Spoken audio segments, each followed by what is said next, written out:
Hello, I'd like to show you how AI agents collaborate with clinical research coordinator to make them more efficient.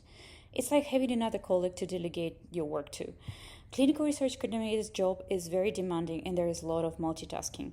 That's why we created this Kanban board to show you different varieties of tasks. Some tasks will be executed by human professional, some tasks will be delegated to AI, and AI will get back once the task is ready for humans review, and some tasks will be performed by AI agent in the background, waiting for certain external events to happen. It's basically like continuously monitoring what happens. I'm going to start with protocol deviation, critical thing. AI identified this protocol deviation in the systems. The patient didn't show up for their visit, and it means that we've missed collecting important data point. So for that, we need to understand the real reasons that happened in the physical world, right? What happened? For that, we need input from CRC. So the patient had transportation issues, and CRC provides, in any language, the basic reason for that. Then she says, okay, there is patient safety impact, which is minor, moderate data integrity impact, which is important. And then AI offers corrective actions and preventative measures according to good clinical practices.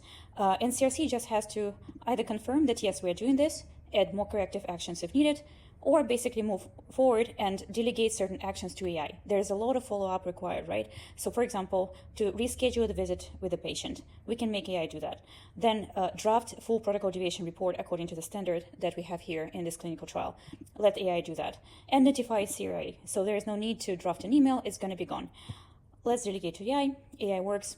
And then we have it in our AI for review column where AI got back with the results of work. In this case, what we have, there's the deviation report that's been written based on the input from CRC. And then there is patient contact summary. We're not showing how we call patient here, but you can see it in our other videos where our AI voice agents work.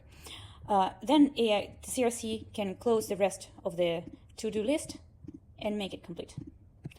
Let me show you another example. Site readiness, very important thing, right? It's important when study start up, it's important when study close out. We want to have sites always ready. And here, AI agent continuously monitors the documents of the site. And it identified that some of the CVs of the research team members are missing or outdated. It's going to draft the email to this team members on behalf of CRC. She just needs to confirm, I like this format, and let AI do the work. There is no need to basically draft and communicate and follow up with every single member of the team, right? AI will make sure it's being updated. And when CRC becomes more and more comfortable with their new colleague, which is AI agent, they wouldn't have to even review the email because it's going to be done autonomously. Another task we have here, data transfer. And we know that when there is no direct data capture practice on site, it requires a lot of manual work to transfer the data from different sources like EHR or labs into EDC, into CRF file. In this case, AI can do it autonomously. So for example, the structured data will move without the need for SDV. And when it comes to unstructured data, here it's important. AI is able to understand the clinical notes in EHR and break them down into the pieces of information according to the necessary coding that is needed in CRF. So CRC, the coordinator, just needs to look through it. Okay, everything is fine. Also, AI is capable of catching potential unblinding that happened by accident in the clinical notes. It's not going to be transferred to EDC. As CRC, I say confirm, I like this work. Okay, save it to EDC.